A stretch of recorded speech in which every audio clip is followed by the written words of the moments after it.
xos doiralarda uni do'ppisi yerga tushmaydigan sozanda deb e'tirof etishadi. Bu sozanda Bax yoki Mozartning asarini biror soat repetitsiya qilsa, bemalol chalib bera olishi mumkin. Lekin uning yallama yorim yoki qarg'alarini manaman degan virtuoz ijro eta olmaydi. Bugungi studiyamiz mehmoni O'zbekiston va Qoraqalpog'iston xalq artisti Abduhoshim Ismoilov bo'ladilar. Assalomu alaykum. Va alaykum assalom. Xush kelibsiz. Xushvaqt bo'ling. Abduhoshim aka. Labbi. Sizni Yaponiyaning Savaysan ovoz yozish studiyasi taklif qilgan. Bravo, qo'y. Siz nimalar qildingiz ular bilan? Kutilmagan tarixni esga soldingiz. Bu ancha yil bo'ldi bunga. Okinawa degan shahar bo'lgan, Yaponiyaning Okinawa shahri. Okinawada shunaqa bir katta yig'in qilish maqsadida bir Savaysan degan yapons shu Sharq taronasidan oldingi gap endi bu mustaqillikdan oldingi gap. 83-yili simpozium bo'lgan Samarqandda. 83, 85, 87'lar bo'lsa kerak. Simpoziumda men Cho'liroq cho'ganman. O paytda simpozium shunda musiqiy simpozium shunday bo'lardiki, har bir mamlakatda o'zining san'atkorlari kelardi. Tojikistondan masalan Mastona Ergasheva o'sha paytda kelgan, Barno Isoqovalar kelgan, Alayevlar kelgan. Qarang, juda katta san'atkorlar kelgan va boshqa davlatlardan tashqari yana o'zimizdan ham mana shu maqom ansambli ustoz Orif Alimaqsumov rahbarligida Turg'un Alimatov bilan Berdopa Komlopalar juda katta sostav o'sha yerda qatnashgan. Shunda men alohida kuy chalganman Cho'liroqda. Endi u simpozium shunday bo'lganki, Pattaxon aka, Odil aka, Nab aka degan baliqchilik Odil aka, Nab aka degan jo'r ovoz bular katta ishlatadigan ustozlarimiz bilan Pattaxon aka ham katta ishlatgan. Otajon Xudashkurov Xorazm yo'lida suvorani aytgan. Men chiqib Cho'liroq chalganman. Ona shu lenta qo'liga tushganmi, qiziqqanmi, u odam kelib ancha yil oxiri topa olmaganman. Tojikistonga borgan, Xorazmga borgan, o'tga borgan, oxiri topdi-da. 6 yilda topgan. 6 yilda topdi. Bular hayronman, hamma informatsiya sizda bor ekan. Men qoyil qoldim sizga. Xullas qaram topib ko'rishdik endi u odam bilan. Qozog'istonga ham borgan, u yoqqa borgan, topib ko'rishdikda. Shunda keyin taklif qilindi mana o'sha nimaga, Yaponiyaga. Okinawada dedi, men Simichkoviy guruhni yig'yapman. Simichkoviy guruhi. Faqat Simichov bilan kamon bilan chalinadigan yer yuzi bo'yicha yo 67 ta yo 76 ta. Shu sifrlarda adashayotgan bo'lishi mumkin. Shunaqa yig'ildik. Uning ichida endi Okinawani o'zining instrumentlari, g'ijjachilar, skripachlari, Yaponiyaning o'z skripachlari, Braziliyaniki. Xullas qaram Savaysan yig'di hammamizni, pullarini ham beraman, gasisalarini ham beraman, hamma narsani qilib beraman, faqat meni fikrimni qilib bersalaring bo'ldi dedi. Hamma yig'ilganda, hamma hayron. Keyin men dedi, menga sizlarda har bittalaringiz qanaqa muzikansizlar, qanaqa virtuozlar menga yod dedi. Lekin menga u kuylaringiz kerak emas. Men xohlagan kuyni chalib berasizlar. Menga Okean degan kuy chalib beringlar dedi. Borib sizga otam aytdimki, kechqurun bu Okean qanaqa holatda bo'ladi o'zi? Shom paytini esladimda, shom. Yoki bizda kunduzi soat 1da masalan qanday bo'ladi bu? Shomda qanaqa bo'ladi, kecha soat 3da qanaqa bo'ladi? Shuni o'ylab hali Cho'liroqni esladim. O'sha simpoziumda chalgan Cho'lirog'imni chaldim. Kunduzi Okean tinch bo'ladi dedimda, Cho'liroqni chaldim. Kech payt shomda qarg'alarni usulligi bor. Bum qarg'alar qaray, shunaqa bir dardli yo'li bor. Uppa u keyin qo'shilib ketgan bu narsa. O'shani chaldim, keyin o'sha qarg'alarning 3-qismiga o'tib ketdim. Shu bilan Savaysanga yoqtaridik.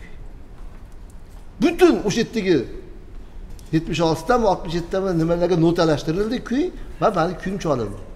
U kuy meniki emas, albatta bu o'zbek xalqining kuyi, lekin o'sha narsa xayolimga keldi, shu narsa bo'lib o'tdi va u yerda chalindi. Lekin u Savaysan undan keyin yana 2-3 marta chaqirdi. U holatni ko'rmadim men. Boshqacha holatlarda ishladim. uni maqsadi shunaqa bo'lganki, mana shunaqa har bitta san'atkorning ideyasini, fikrini olib bitta muzika qilib chiqarmoqchi bo'lgan. Ana shu ideya bu endi Savaysanda zo'r bo'lib Yaponiyada tayyor bo'lgandan keyin meni o'zim tushuncham. Oxiriga borishimda menga ruxsat bo'lmagan O'zbekistonda. Mana uning sabablarini ochiqlay olasizmi? Yo'q. Ochiq aytolmayman. Sababi hozir ham shunday o'sha paytda yegan kaltagim yeb qolishi mumkin degan so'z ham bor-da. Lekin xullas kalom shu ochiq narsani aytmoqchiman. Men bormagandan keyin aeroportda meni ko'rmagan Savaysan shuncha necha ming sarf qilgan bo'lsa, aytmay qilgan. Ana o'sha ideya, Savaysandagi ideyani ya'ni yiqildi. Ya'ni bir necha muddat o'tib xalqaro maydonda u isbotladi. Ana shu zo'r muzikalarni yig'ib ya'ni yiqildi. Masalan, Armanistondan Skripach, Braziliyadan Nay, to'g'rimi? Ana shu u Savaysan shunaqa odam edi, uni dunyosi boshqa edi. Achinasizmi o'sha bora olmay qolgan safar uchun? Albatta, hozir tamom bo'ldim hozir, sababiki juda katta ish qilingan o'tdi. Sababi men tilni bilmasam ham san'at til tanlamaydi. San'at millat tanlamaydi. Uni cho'lagan narsa yuragingizga tegsa bo'ldi. U Meksikansmi, Ozarbayjonmi, Hindmi, u farqi yo'q. Masalan, Houstonda men yig'lab eshitaman, masalan, Houstonda maza qilib eshitaman. Menga uni boshqa millatlarga ta'siri yo'q. O'sha Tilahona tildagi filmda aytgan ishlasini masalan, qachon bo'lsam uyda qo'yaman, eshitaman. Bu nafas u. Bu Xudo uchun millat bitta-ku. Millat farqi nima? Xudo xohlaganiga beradi. Pereni masalan shunaqa qilib qo'yish mumkinmi? Yo Muhammad Alini, yo Michael Jacksonni, yo Pugachovani, yoki bo'lmasa, shunaqa xohlaganini qiladi. Sizga qarasak, g'ichak ko'z oldimizga keladi. G'ichakka qarasak, siz ko'z oldimizda namoyon bo'lasiz. Qaysi musiqa asbobi borki, siz chala olmagan, lekin juda ham istagan? Nay. Demak, Abdulahad akaga havasingiz keladi. Albatta. Sababi u nafas bilan chiqadi-da. Tushunyapsizmi? Nafas bilan chiqadi. Haliga birdaniga bilasizmi, zo'r ijro bo'lib qolsa yo birdaniga bir yordam qilib yorsangiz, yo birdaniga bir yaxshilik qilib qo'ysangiz, o'sha haliga yaxshilik ko'rgan odam baraka top deb yuboradi. U bilmagan holatda aytadi u. O'sha baraka top ketadi tepaga. Siz baraka topasiz albatta. Nafas ketdi-da, nafas. Nafasda ketib qoldi-da. Yo'qmasam teskarisi bo'lsa, hachchaki qildingda desa, dil og'rigan bo'ladi-da, u ish o'g'irlamaydi. Nafas bilan ketgan narsa juda o'xshaydi va o'xshamaydi, astag'firullah. Bu nay nafas bilan ketadi-da. Nafas bilan cholinadi-da. Lekin o'sha nafas ham hammaga berilavermaydi. Mana Abduqodir aka naychi bo'lgan, Mahmudjon Muhammedov, Saidjon Qonolov bilan bo'lgan. Bularni biz jonli eshitmaganman, lekin zapislarni eshitib, cholgan narsalarni eshitib, bu qanaqa ijro derdim. Mana Abdulahad Abdurashidov, Abdulahad. Jonli o'sha Abduqodir aka, Mahmudjon Muhammedovni hozirgi kundagi yashab yurgan bir naychisi. Bilasizmi, Abdulahadni gaplashsangiz, Abdulahad Abdurashidovligini bilmaysiz, his qilmaysiz. U bir oddiy o'zi ilmi bor odam. Xudo bergani shunaqa bo'lish kerak. U san'atkorga kibr birinchi dushman. Albatta, masalan, dutorni ham eflaganimizcha cholamiz, rubobni ham eflaganimizcha, doirani ham eflagan cholamiz, fortepianoni ham, skripkani ham, g'ijjayni ham. Lekin nay pardalarni topib kuyda qo'yishi mumkin, lekin u nay cholish emas-da. U nay cholish boshqa narsa. U hung kerak. Hung qattiq emas. Yumshoq o'yin kerak. Nay cholganingizda hung paydo bo'ladi. Ya'ni yuragingizdagi dard paydo bo'ladi. Istirob bo'lish kerak edi. Istirob bo'ladi. Kuylarni ijro etganingizda shunaqangi jaza va zavq, jo'shqinlik borki, agar biror skripkachi yoki shogirdingiz qayta ijro etsa, ijro eta oladimi? Albatta. Bu notaga tushirilganmi? Yo'q, notaga hali endi boshlandi. Mana endi hozir tepadan shu maqom markazimiz bor. Bu yerga hozir direktor yangi bolalarni olib kelib, shu notalashtiryapti. Bu ham bo'lsa o'sha rahbarimizni o'zini yo'nalishi va madaniyat vazirligini bu yerdagi o'sha yerda yurgan bizni do'stlarimizni byurolari bilan hozir tepada markazda shu kuylarimiz notalashtirilyapti. Ajab emas. Demak, o'sha improvizatsiyalarni qaytadan ijro etish betakror qoladi, to'g'rimi? Bilasizmi, improvizatsiyani menimcha improvizatsiyani notalashtirib qo'ysa, unda improvizatsiya bo'lmay qoladi. Zavqi qolmaydi. Yo, improvizatsiya degan so'z qolmaydi. Demak, improvizatsiya tug'ilaveradi-yu. U fayzi qolmaydi demak. Bugun men cholgan narsani ertaga cholmayman. Shu improvizatsiya shu. Shuni aytyapman. O'sha joziba, zavq, yo'q. shavqini qaytadan ijro etish qiyin, to'g'rimi? Bo'lmaydi. Unda men tushunmayapman savolingizni, uzr so'rayman. Yo'q, u bo'lmaydi u. U bir keladi. Boshqa kelmaydi. Bir kuni Kamoliddin akam rahimov shu ijro qilyapti-da, shu bugungi aytayotganim qanday qilib olib qolsam bo'lar ekan deya men hayron qolyapman. Hozir xirgoy qilyapsiz. Abduhoshimjon, men hozir xirgoy qilyapman. 2 qadam yurgandan keyin uni o'rniga boshqa narsa keladi. Mana improvizatsiya shunaqa narsa. Men o'zim ham bugun sahnaga chiqib cholganimni, yana bitta narsa, men bugun chiqib improvizatsiya cholaman demayman.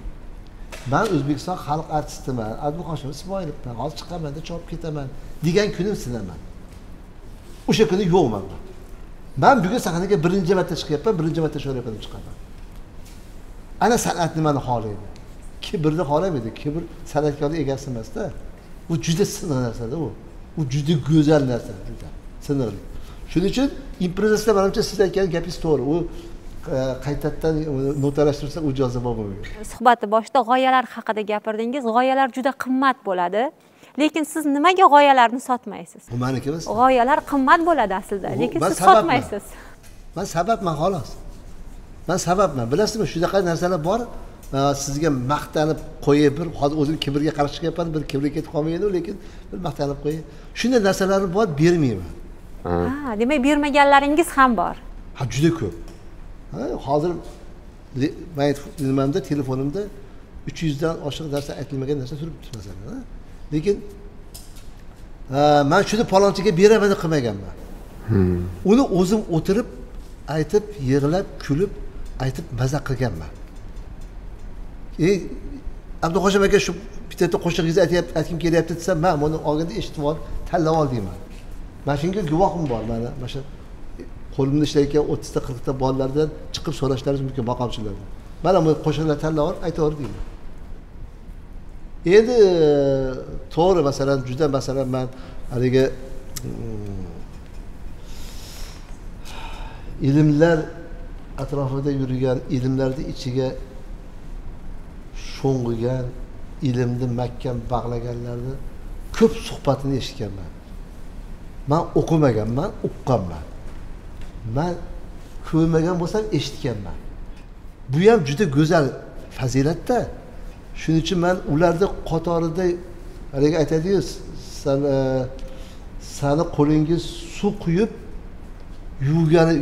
yuvdirganimdan xursandman. Yoki bo'lmasa senga sochiq tutib turganimdan xursandman. Qarayda endi bu shunchalik ham siniqli. Ana shu holatda bo'lishni xohlayman. Shunaqa holatda bo'lishni xohlayman. Ehtimol yurishimda qanaqadir kibr bordir, bilmayman. Ehtimol cho'layotganimda qanaqadir kibr bordir, bilmayman. Asalan, shu narsalarni ko'p o'zim o'ylayman. Ehtimol savol javob bo'layotganda maqtanib qo'ydimmikin degan, u keyin keladi ular. O'sha paytda emas. Ana shularni ham o'ylayman. Aytayotgan ashillam juda go'zal chiqib qolsa, shu ashillarni shunga bersam, aytolmay qolsa-chi. O'sha dardni, o'sha qochirishni qila olmasa, unga sen shuni qilmabsan-da deyolmayman-ku. Shuni desam dilini ortib qo'yarmikinman degan savolim bor. Telefonimda 300 ga yaqin birovga bergim kelmagan asarlar bor dedingiz. Yo'q, bergim keladi, lekin haligacha egasini topa olmayapsiz, a?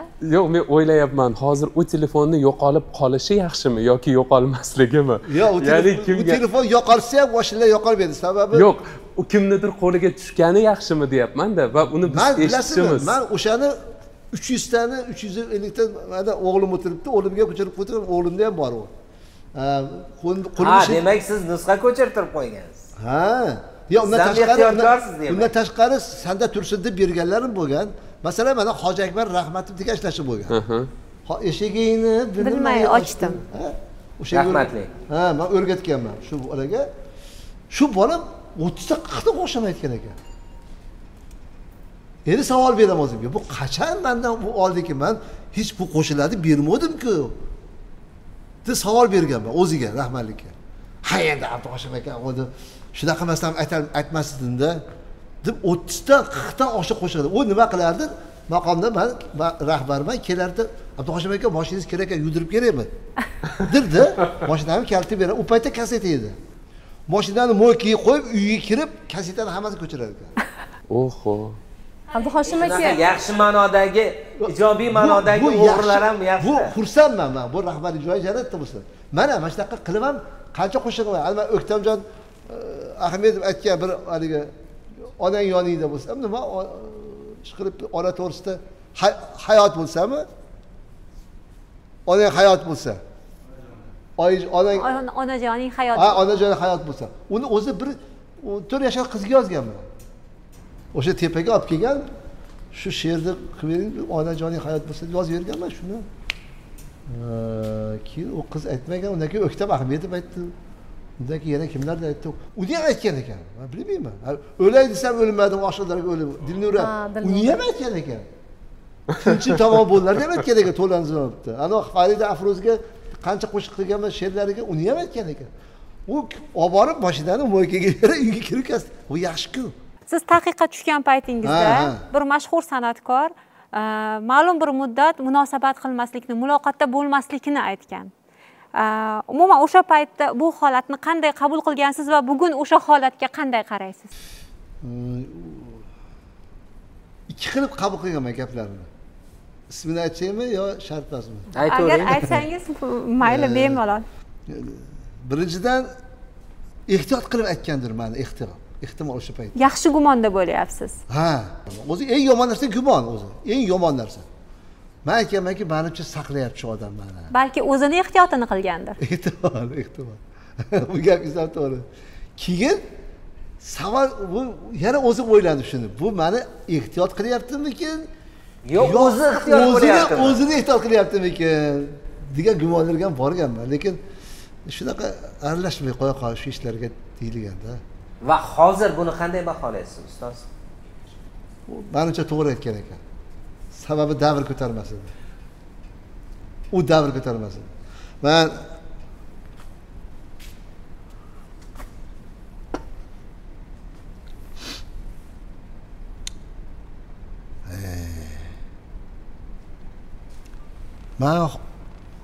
o'zi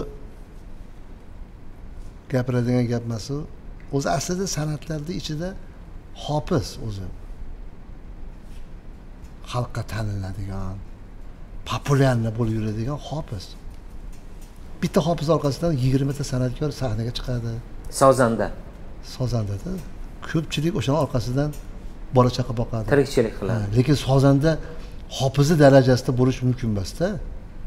Lekin meni o'shalar darajasida ko'rib menga yomonlik qilganlarda hayron qolaman shu kungacha.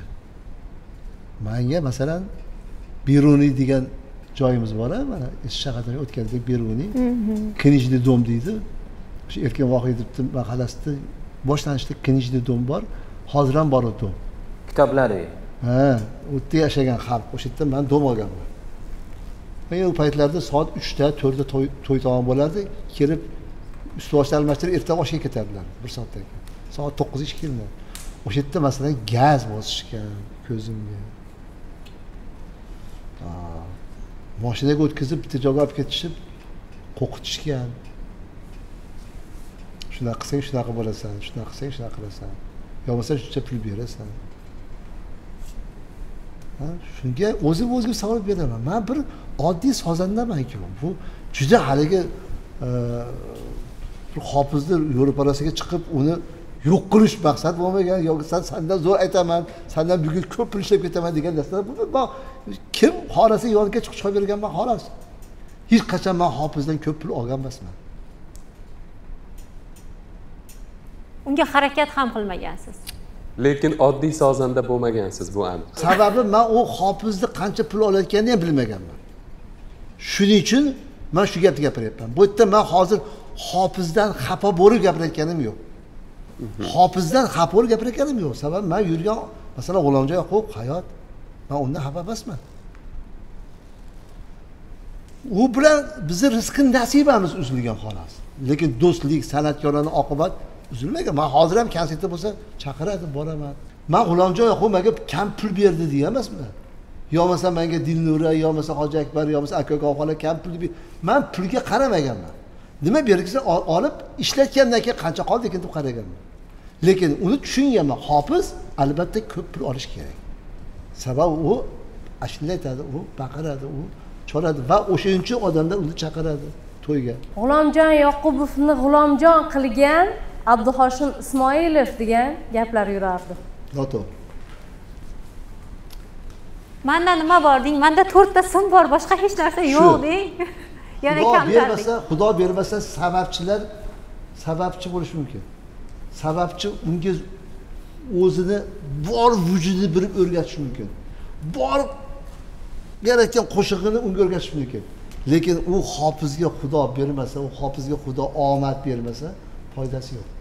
G'ulomjonga omad bergan. Omadi bor.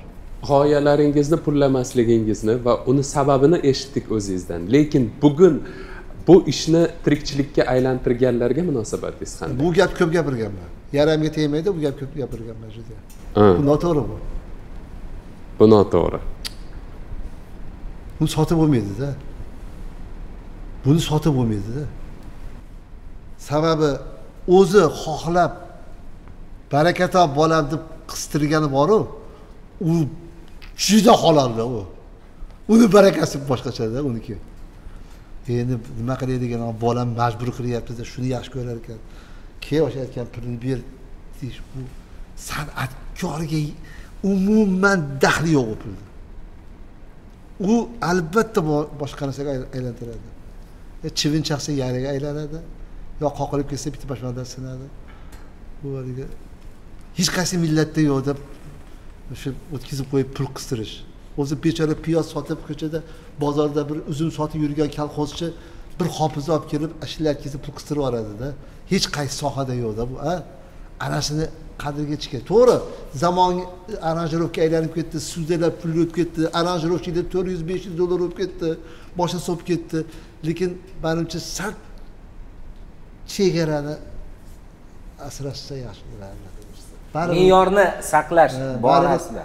Baribir o'sha pok kelgani yaxshi-da, o'sha halol pok zo'rlasa-da. Endi haligi ashlashlarga xato qo'ymaydi aytganimki, agar hofizga Xudo bermasa, omad bermasa foydasi yo'q. Zulayho Boyxonova. Mayli, biz Zulayho Boyxonova 200 olsa, men 200 olaman. Men yo'q, pul haqida gapirmoqchi emasman. Bizniki teng. Pul haqida gapirmoqchi emasman. Zulayho Boyxonova, bu san'atkor sizni kashfiyotingiz bo'ldi xonanda sifatida. Yana Zulayholar kerakmi maydonga? Albatta kerak. Nima deganingiz? Pastakorda ishi yo'q. Pastakorda vazifasi yo'q. U to'q chiqaradi-yu, inson o'zidan biyatok chiqaradimi? O'sha biyatokchi kechirasizlar xuyuk qilayotganda haligi kimda soqmaydigani ham chiqarmasi o'zidan yengil bo'lmaydi-yu. Shunga o'xshagan odamlar qo'li bilan odamlar davolaydi. Bu san'atni biyatogi juda kuchli. U kuy kelib tursa, she'r aytib tursa, qo'shiq aytib tursa, uni sen nima qilasan o'zingga yuk qilib. Ber birovga aytsin desak-ku. Endi yaxshi ovozni eshitib qolsang, o'sha ovozni boshqalar eshitsin deydigan narsa keladi-yu. Lekin Zulayho Boyxonova u butun san'atkor. Nimaga butun? U Farhod Rahmatovani ko'rdi. U teatrning ustida zo'r ustozlar eshitdi. U Orifxon Xatamni eshitdi. U Pattaxon akaning maktabini biladi. U Saodat opani, Komil opani, hammasini. Mana Barnoyigitni ham aytgan o'sha Komil opani maktabini biladi. Keyin u ochiq san'atkor emas.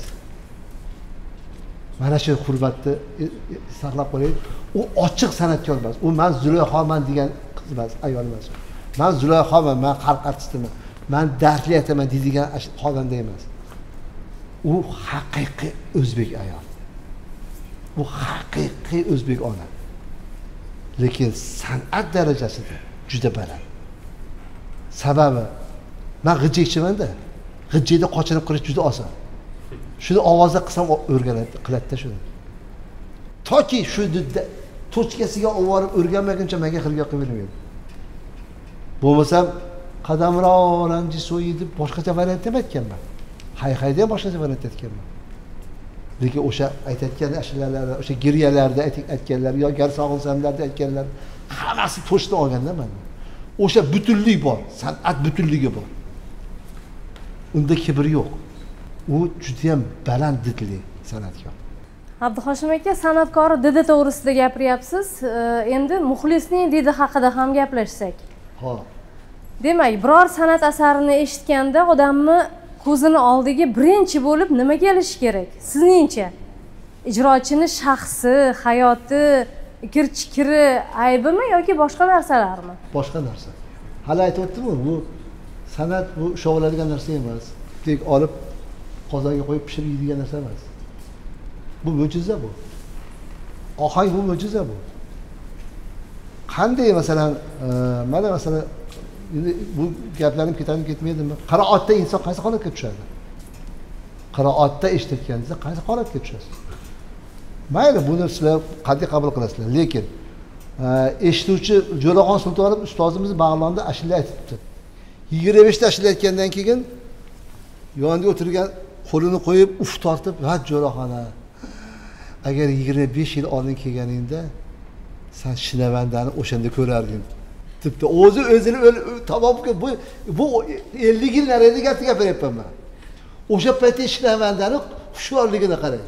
Endi mendan 25 yil oldin Shinavandani ko'rganingda seni Jo'raxon Sultonovligini ular tushunardi, qadring yetardi, deyapti. Tushunyapmanmi? Shinavanda shu. Kamol Rahimov Urgutdan telefon qildi. Urgutdan bir joyi bor haligi. G'o'sdan telefon qilishgan Kamol Rahimovga. Shu G'o's juda Shinavanda joyda. Orman xatarni eshitgan Tolibjon Badib baland ovozlarni eshitib yurgan qishloq. Shu G'o'sdan telefon Kamol aka, siz kelmadingiz bizga. Mana Jo'rabek O'rozov ham kelgan, Tavaka Qodirov ham kelgan, Nabiyev ham kelgan. Shu siz kelmagan ekansiz, shu siz taklif qilamiz to'yga. Siz qachon keldi? Avgustning 25-iga. Ha, daftarimga qarang, daftarga qarang. 25 ga biz zayd ekanman. Ha, 30 gacha, 30 ga ham zaydman. Noyabrgacha zayd, dekabrgacha u ham zaydman. Ha, demak, kattaroq pul beraylik desa, yo'q, men G'o'sga bora olmayman. Nimaga desa, men G'o'sga borish uchun ovozim baland bo'lishi kerak. Shunaqa ham bo'lishi mumkinmi sen? Hozir raisini taniyman. Nima qilasan bu odamga? Qanday ish qilasan? Men G'o'sga borib, o'tdi sizni pulingizni halol qilib olishim uchun men baland arjli ishlatish kerak. Men arjli ishlatish emasman deymiz. Tan olish ham mardlik. Ko'chamdan janom o'tganda degan buyuk hofiz shu gapni gapiryapti. Bu siniqlik emasmi? Bu odamoxillik emasmi? Tavakkal Qodirov. Ha? Tavakkal Qodirov. Hayoti dam olgan emas. Hayotida dam olmagan emas. Yo shabolab qoldim, kasal bo'ldim degan odam emas. Kirganda 2000 odamni xizmatni qilib turganda 20 ta odam qolar ekan to'yning oxirida. Tavakkal aka ana qo'shiq aytsa, "Xo'p, bo'lamdi" aytaverar ekan. Yo'q, Tavakkaljon soat 5 bo'ldi desa, "Hayin taklif iltimos qildim." Bu siniqli emasmi? Ana san'atkor qanday qilish kerak? Ana haligi savolingizga. Umri qisqa qo'shiq bilan cho'tayni to'ldirish, umri qisqa qo'shiq bilan turkni muzikasidan avval unga ritm qo'yib, o'zbekcha so'z aytish bu san'at emas. Mana kechaganda Ibrohim Tatlisga bo'lgan holatlar. Buyuk san'atkor Ibrohim Tatlis. Buyuk san'atkor, lekin unga sig'inish mana qanday qabul qilish noto'g'ri bu. Ot aylanib o'z qozig'ini topadigan gap bor. Endi shu savolni biz Shinavandni topishimiz uchun o'zimizni bilaylik.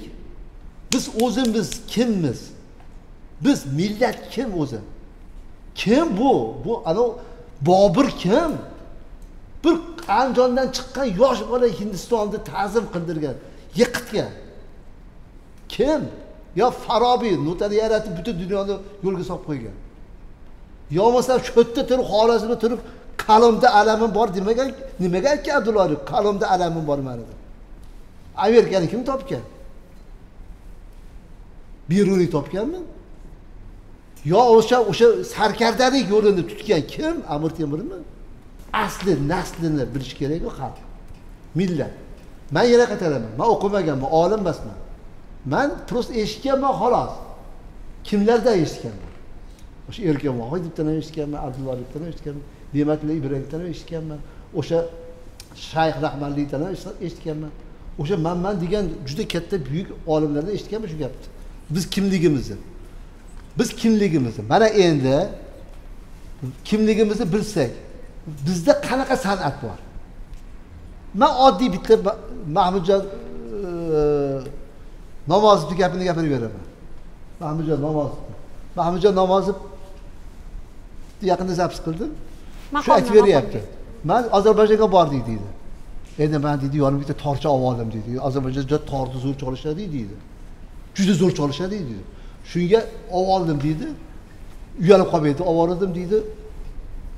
Ular bu ortda torcha o'tirgan ekan, shunaqa chop tashlayapti Abduhoshim aka. Endi yon chop tashladi dedi. Keyingi bizga iltimos qildi, "Sizlar cholasizlar" dedi. "Ha, bizlar cholamiz, mana torcham bor" deb choldirib. "Yo, o'zimikin, o'zi bu ancha, Mahmudjon o'zi munojat choldim" deydi. Haligi 6 ta og'iz ochilib qolibdi. Hozir tushunib oling shu gapni.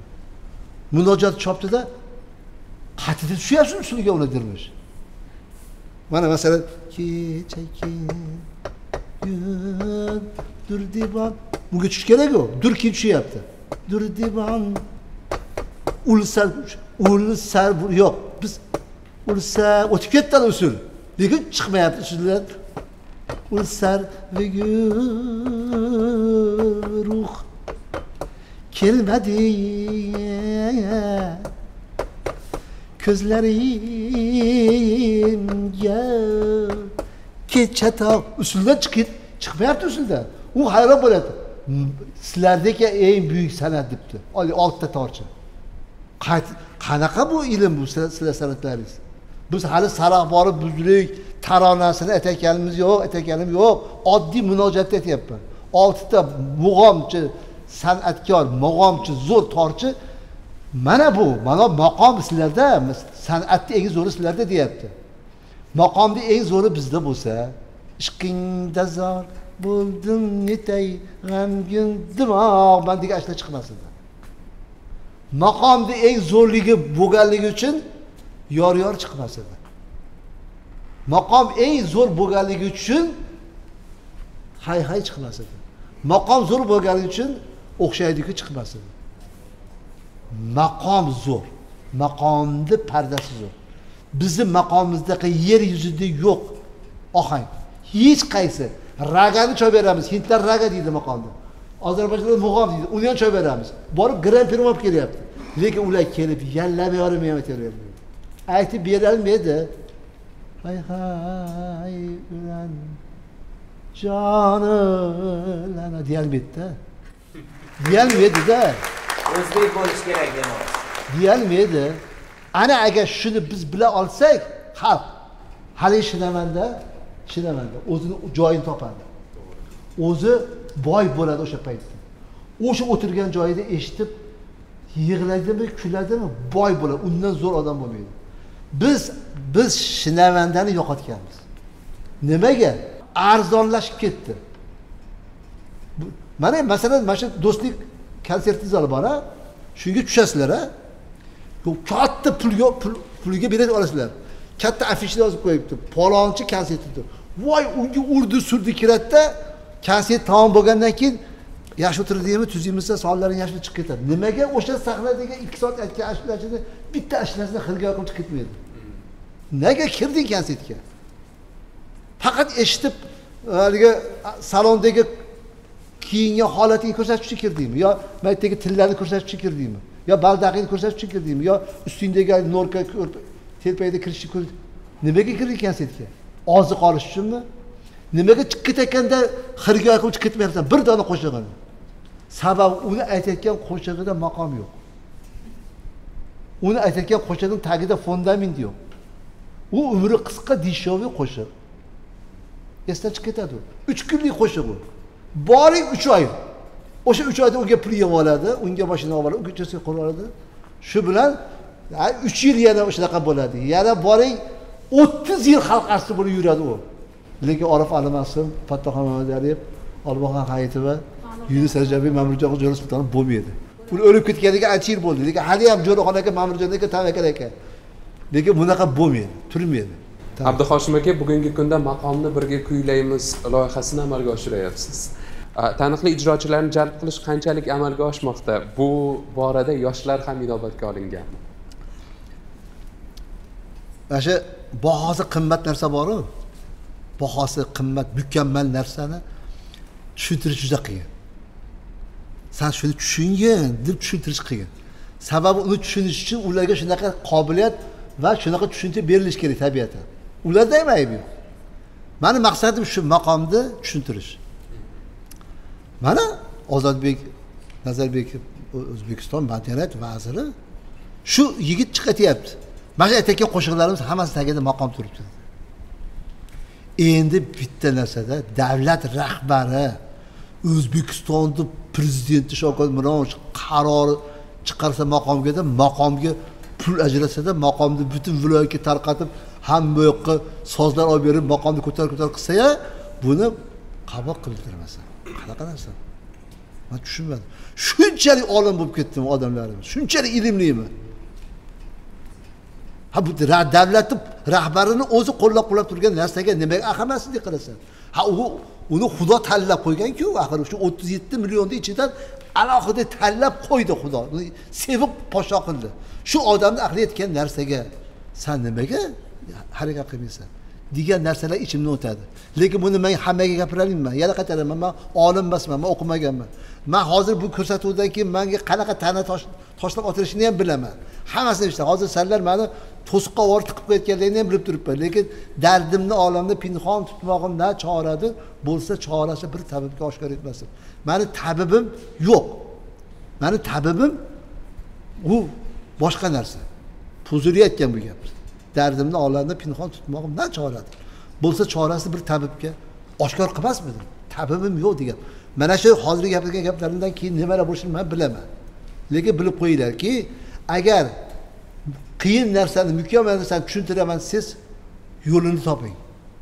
Men shu yo'lni topdim. Nega Ozodbek topshirdim? Xalq sevadimi? Sevadi. Nega G'ulomjon Yoqub topshirdim? Sababi G'ulomjon Yoqub maqomni biladi. Toshkentgirog'ini aytadi, Feruzni aytadi. Maqomni aytadi, Ko'chabog'i ikkini aytgan shartlarasida. Aytadigan ashulari ichida nola bor, dard bor. Mana shu aytadigan erka bulbul deb birinchi aytganda G'ulomjon Yoqub bunaqa aytmagan. Lekin bunisida boshqacha aytdi. Nimaga? U yetilib, pishib o'z darajasiga yetdi. Menga savol berishyapti. G'ulomjon Yoqub bilan 20 yildan ortiq birga yurdingiz, yana hey, bu san'at halollik talab qiladi. Nimaga ajrashib ketgan odam bilan siz yana sahnaga chiqdi degan gaplar bo'lgan. Menga 5-6 yil oldimmi, necha yil bo'ldi. Sahnaga chaqirganda mana G'ulomjon Yoqub meni do'stim, tamom. Meni akam, meni do'stim, meni eng yaqin og'aynilarimning bittasi. Sizdagi energiya, quvvat qayerdan? Xullas, qanaqa yashaysiz? Hech kim yomon ko'rmayman. Hech kim yomon ko'rmayman. Hech. Endi aytadigan ishlar ko'p bo'lgan hayotimda. Masalan, haydalishimga nima sabablar bo'lishi, 3 marta haydaldim dedim. Va o'shalarni ham kechirib, yana o'shalar bilan bordi keldi, yana o'shalar. Yo'q, birovni yomon ko'rmayman, yomon ko'rolmayman, nima qilay. Murakkab ishni uddalagansiz. Ha, mana shu yerga oyog'i tegib ketsa, oyog'ing og'rimadimi deyman. Hech kimni yomon ko'rmayman dedim-a. Shu yomon ko'rmasligimga, mana shunaqa zo'r yurishimga faqat oila sababchi. Donishmandlardan biri shunday degan: dunyo ko'hna soz, har kelgan uni bir chertib o'rtar. Xuddi shunday bu dunyoga kelib o'z vazifasini, sozandaligini, ijro mahorat maktabini tortiq etayotgan sizday aziz inson bugun studiyamizda mehmon bo'lganidan xursandmiz. Har bitta gapingizni maqomga bog'layapsiz, har bitta nafasingizni maqomga bag'ishlayapsiz. Aynan maqomini mustahkamlash yo'lida izlanyapsiz. O'zbekiston xalq artisti Abduhoshim Ismoilovni maqomi hamisha baland bo'lsin. Rahmat, rahmat. Bitta iltimosim bor edi. Bitta iltimosim bor edi. Yo'q, eshiting, undan keyin berasiz. Shu bitta iltimos. Mana siz savol berdingiz-ku, maqomda hammamiz kuylaymiz. Yana qiyin bo'ldimi, qiyin bo'lmadimi deb. bular mani haddim siqqanlar chaqirib olayotgandirman. Lekin bitta narsa aytmoqchiman. Agar haqiqiy o'zbek millatining san'atkori bo'lsa, maqomda eshigi ochiq. Mard bo'lsa, men ham maqomda aytaman, ham estradadan aytaman. Ko'ring meni san'atkorligimni deb kelsin. Men shuni xohlayman. Estradadan o'qiyveramiz, maqomda ham qilib u aytsin lekin. Ayolmi, erkak farqi yo'q. Men ham maqomda aytib beraman, ham estradadan aytib beraman. Zamon shu estrada eshitamiz, lekin mard bo'lib kelsin maqomiga. Biz xursand bo'lamiz. Maqomda eshigi hamma ochiq.